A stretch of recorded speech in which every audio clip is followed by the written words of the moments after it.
The landing ramp dropped with a metallic scream, and the first thing the American soldiers saw was not the beach, but a wall of water churned white by machine gun fire. The channel swells rose gray and cold, carrying with them the smell of diesel fuel and salt and something else, cordite, already drifting from the bluffs ahead.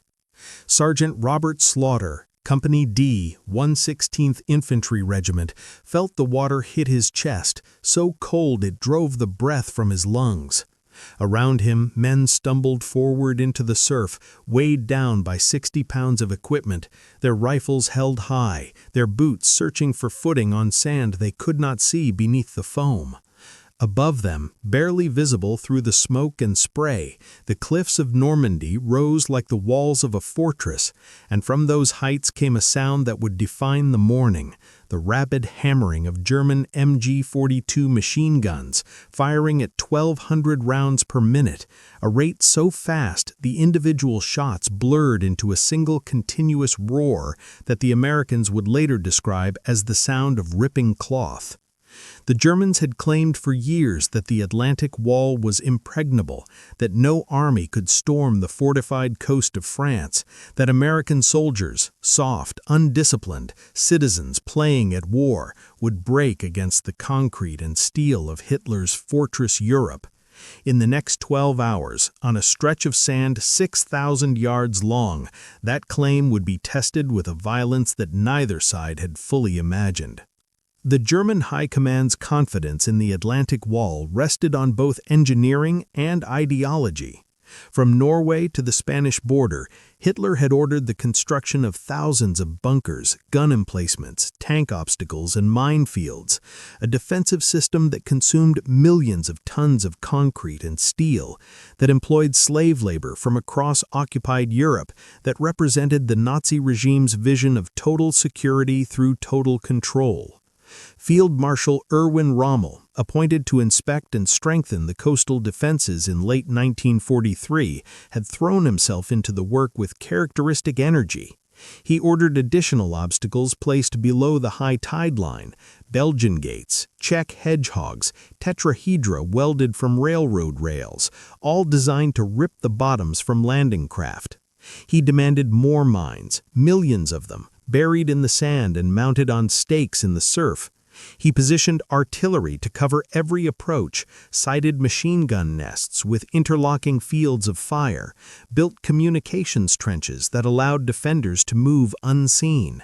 By the spring of 1944, Rommel believed the beaches themselves had become killing grounds where any invasion would be destroyed at the water's edge, where Allied soldiers would drown under their equipment or be cut down in the surf before they could organize. The defensive philosophy was simple: make the first minutes so catastrophically lethal that no army, no matter how brave or determined, could endure it. But beneath this engineering confidence lay a deeper ideological conviction. Nazi propaganda had spent years depicting Americans as racially mongrel, culturally decadent, militarily incompetent, a nation of gangsters and plutocrats who could build factories but not soldiers. German officers, educated in a military tradition that valued discipline and sacrifice, looked at American wealth and assumed it had produced weakness.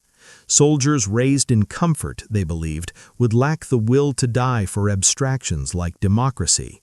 Joseph Goebbels' propaganda ministry reinforced this message constantly. Americans were individualists who would scatter under fire, jazz-listening urbanites who had no understanding of martial virtue, a melting pot rabble that would dissolve when confronted by the racially pure and ideologically committed warriors of the Wehrmacht. German soldiers in the bunkers above Omaha Beach had been told that if the Allies came, the invasion would fail in the first hour, that American morale would crack, and the bodies washing in the tide would send the survivors fleeing back to England. These men, many of them veterans of the Eastern Front, where they had witnessed unimaginable slaughter and endured unimaginable cold, believed they had seen what real combat demanded, and they doubted that Americans possessed such hardness. The first assault waves hit Omaha Beach at 0630, and for the Germans watching from above, the initial minutes seemed to confirm every assumption. Landing craft struck sandbars offshore and lowered their ramps into deep water.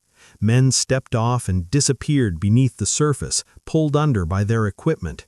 Those who reached shallower water found themselves wading through 100 yards of open beach, fully exposed, while machine guns traversed back and forth with methodical precision. The first casualties occurred before the men had cleared the surf, soldiers falling face forward into the water, floating motionless in their life preservers, staining the foam red. Others made it to the beach only to collapse behind the wooden obstacles, pinned down, unable to move forward or back.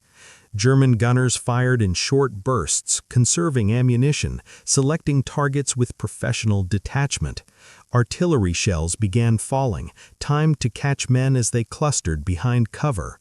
Within 30 minutes, the beach was littered with the wreckage of equipment and the bodies of young men who had crossed an ocean to die in the first minutes of combat. For the defenders, it appeared exactly as their training had predicted.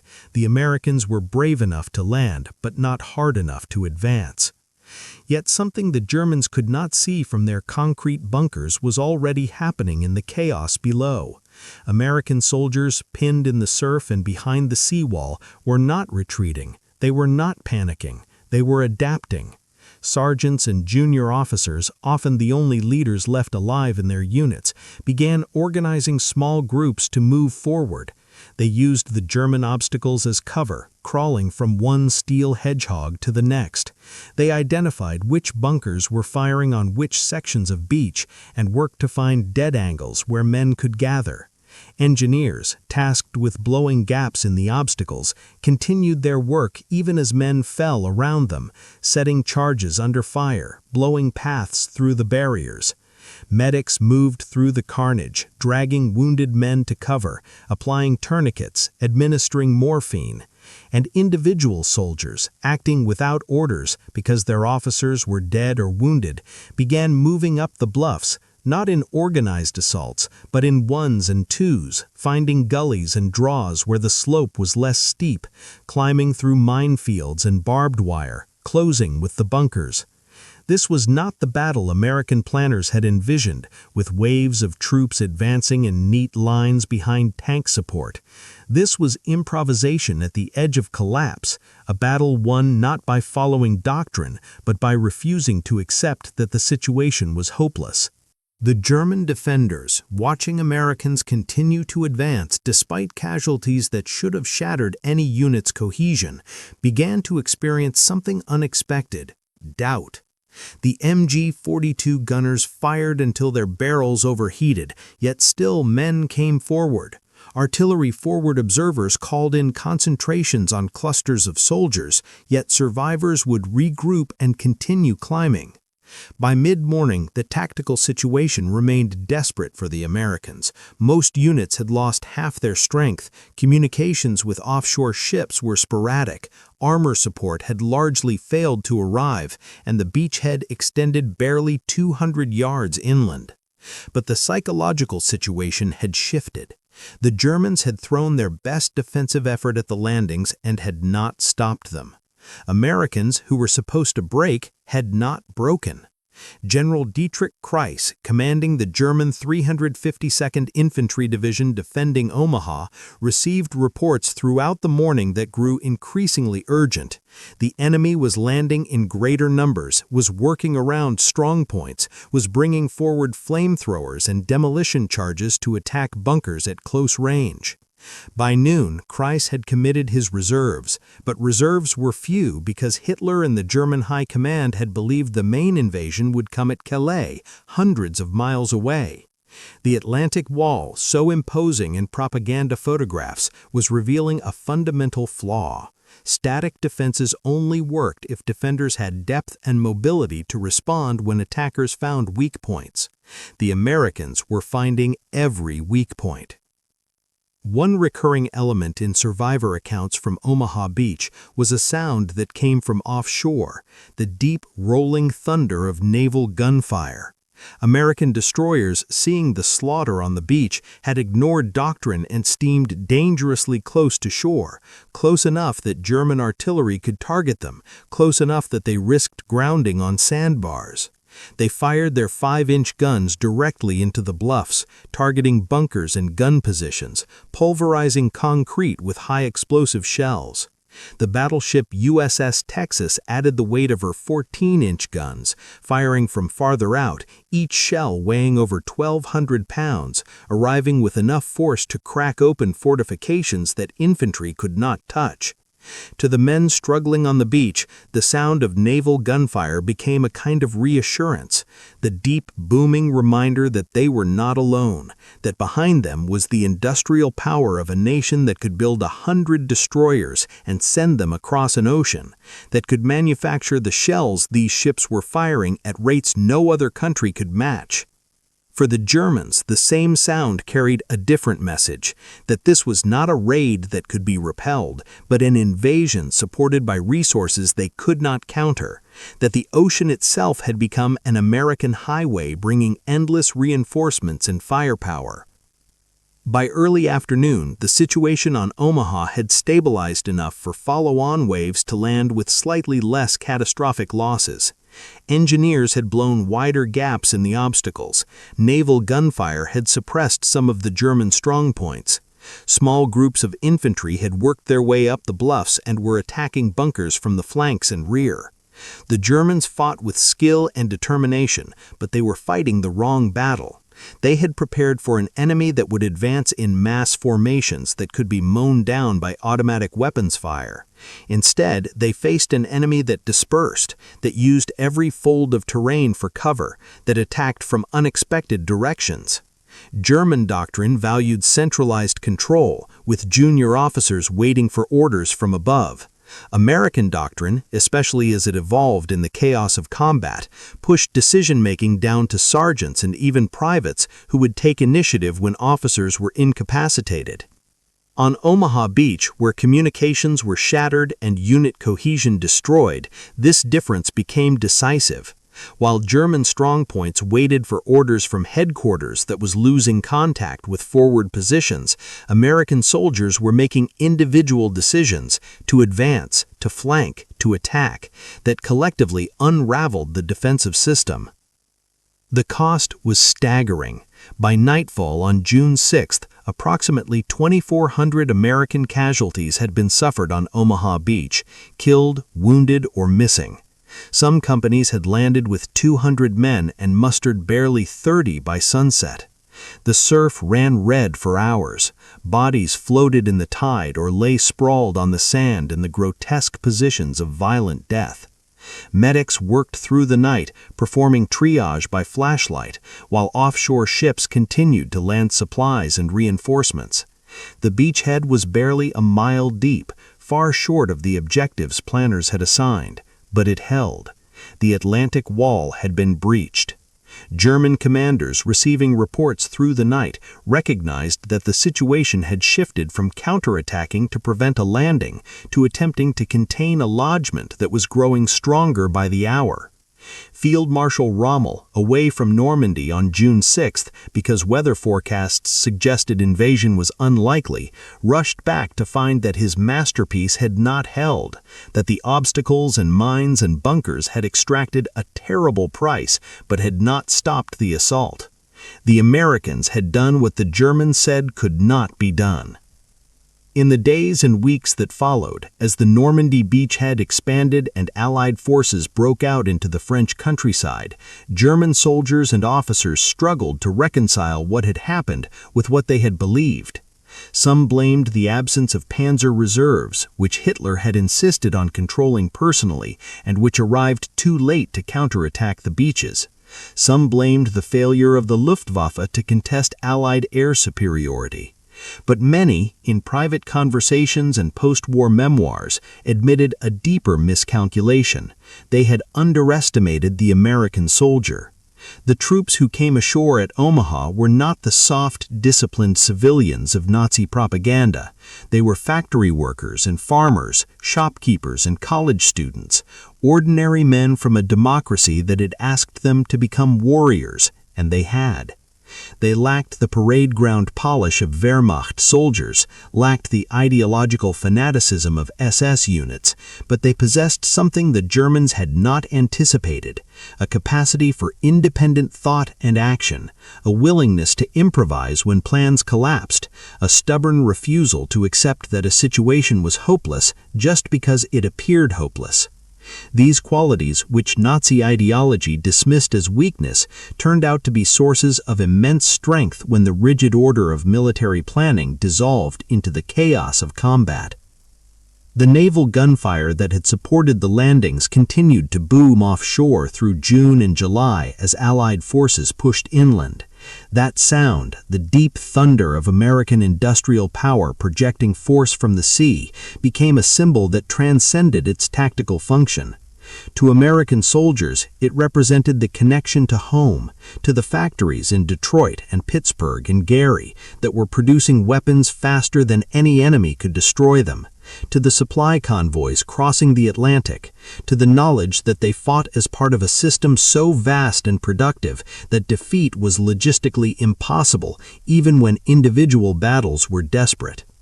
For the Germans, the same sound carried a different message, that this was not a raid that could be repelled, but an invasion supported by resources they could not counter, that the ocean itself had become an American highway bringing endless reinforcements and firepower. Germany had built a military machine optimized for swift campaigns and decisive battles, for blitzkrieg that would win wars before industrial capacity mattered. But America had built a system designed for the long war, for grinding attrition, for replacing losses and accumulating advantages until the weight became unbearable. The Atlantic Wall had been designed to win a single battle, to stop an invasion at the water's edge. When it failed to do so, Germany had no strategic reserve, no way to rebuild what had been lost, no answer to an enemy that could absorb terrible casualties and return stronger. By late June, the German defense of Normandy had become a slow-motion catastrophe. American forces were grinding through the bocage, the dense hedgerow country of interior Normandy, paying a heavy price for every field, but always advancing. German units, forbidden by Hitler from tactical withdrawals, were destroyed in place as American artillery and air power found them. Replacements that arrived from the interior were undertrained and under-equipped, often teenagers or overage men who had none of the experience of the veterans they replaced. Officers who had believed in the superiority of German military culture watched their units disintegrate and wondered where the superiority had gone. Rommel himself, wounded by Allied aircraft in July, would later participate in the plot to assassinate Hitler, having concluded that the war was lost and that continued fighting served only to prolong German agony.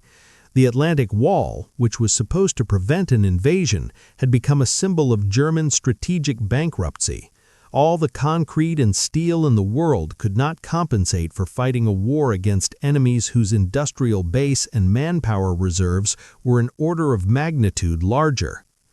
The transformation in perception went beyond the military sphere. German civilians, fed years of propaganda about American weakness, began hearing different stories from soldiers returning from the West. Stories about American artillery that seemed limitless, about air power that ruled the skies, about supply systems that delivered hot food and mail to frontline troops while German soldiers scrounged for bread. The contrast was especially bitter for soldiers who had fought on the Eastern Front and believed they had endured the worst the war could offer. Russia had been brutal but comprehensible, two totalitarian systems locked in ideological death struggle, where atrocities were expected and survival meant embracing equal brutality. But the Americans fought differently. They used firepower to minimize casualties, would halt attacks to evacuate wounded, treated prisoners according to Geneva Conventions that German forces had long since abandoned on the Eastern Front. This was not weakness. The ferocity of combat at Omaha proved that, but it reflected a different value system, one that Nazi ideology had taught Germans to despise, but which proved to be fully compatible with military effectiveness. The realization was quietly devastating. Germany had sacrificed everything: morality, mercy, the basic decencies of civilization, in pursuit of victory, and was losing to an enemy that had maintained those values.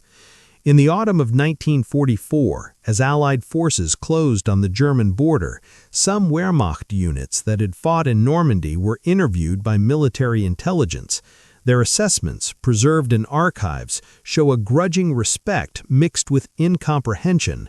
German officers praised American firepower and logistics while criticizing infantry tactics as wasteful and unimaginative. But beneath the professional critiques was a recognition that tactical elegance mattered less than strategic weight, that Germany was being buried under an avalanche of production that no amount of military skill could overcome. One artillery officer noted that American units would expend more ammunition preparing a single attack than his battery had available for an entire week. An infantry commander observed that American soldiers seemed more concerned with completing objectives than with demonstrating courage, that they used machines where Germans used men, and that this preference for mechanical solutions over human sacrifice gave them a recuperative power that elite German units lacked. These were not the observations of men analyzing an inferior enemy. They were the observations of professionals recognizing that they had been fighting the wrong war, optimizing for battle when their enemy had optimized for war. The lasting impact of Omaha Beach extended beyond the military defeat. In the post-war years, as historians examined the battle and veterans shared their stories, Omaha became a symbol of democratic resilience, of ordinary citizens from a pluralistic society proving that they could match and exceed the martial qualities of a totalitarian state that had organized itself entirely around war. The men who landed on that beach were not professional soldiers shaped by years of military indoctrination. Most had been civilians 2 years earlier. They represented every region of America, every ethnic background, every economic class. Nazi ideology predicted this diversity would be a weakness, that men without shared blood and soil would lack the cohesion to endure extreme combat. Omaha proved the opposite, that men fighting for an inclusive idea, democracy, however imperfect, could find solidarity that matched or exceeded the bonds created by ethnic nationalism. The beach had been littered with the bodies of men named Martinez and O'Brien, Kowalski and Jackson, fighting side by side, and that diversity had been a source of strength, not weakness. Today, the bluffs above Omaha Beach are quiet, marked by the geometric rows of the American cemetery where thousands of white crosses stretch toward the sea. Visitors walk the sand where the landing craft grounded, now peaceful and empty, and struggle to imagine it as a killing ground. The German bunkers remain, concrete shells slowly eroding, their gun ports staring blindly at the water. Plaques mark the positions of specific units, the times and casualties of assaults. But the deeper meaning of Omaha resides not in the preserved artifacts, but in what the battle demonstrated about the nature of military power in industrial democracies. The Germans had built their Atlantic Wall on assumptions that dated to an earlier era, that fortifications and fighting spirit could overcome material disadvantage, that ideological commitment substituted for industrial capacity, that elan could defeat logistics. Omaha Beach destroyed those assumptions in 6 hours of combat that was both intimate and industrial, where individual courage and national productive power combined to break through obstacles that should have been impenetrable. The thunder of naval gunfire that rolled across Omaha Beach on June 6, 1944, echoed a truth that would shape the remainder of the war and the post-war world. It was the sound of American power, not power derived from conquest or plunder, but power generated by free labor in free factories, mobilized by consent rather than coercion, wielded by citizen soldiers who fought not for racial destiny or Lebensraum, but for the right to return home to ordinary lives. That power, the Germans discovered too late, was not weakened by democracy, but strengthened by it, because it could tap the full creative and productive potential of an entire society rather than channeling everything through the bottleneck of totalitarian control. The Atlantic Wall, designed to stop an invasion, stopped nothing but the builders' ability to see clearly. The claim that America could not invade Fortress Europe died with the men in the bunkers above Omaha, died when waves of soldiers who were supposed to break continued advancing, died when the industrial arsenal of democracy revealed that its deepest strength was not weapons or ships, but the belief that ordinary people, given extraordinary challenges, would find within themselves the capacity to meet them. That belief, tested in blood on the Norman sand, held, and in holding, turned the tide not just of a battle, but of a war, and through that war, of an era.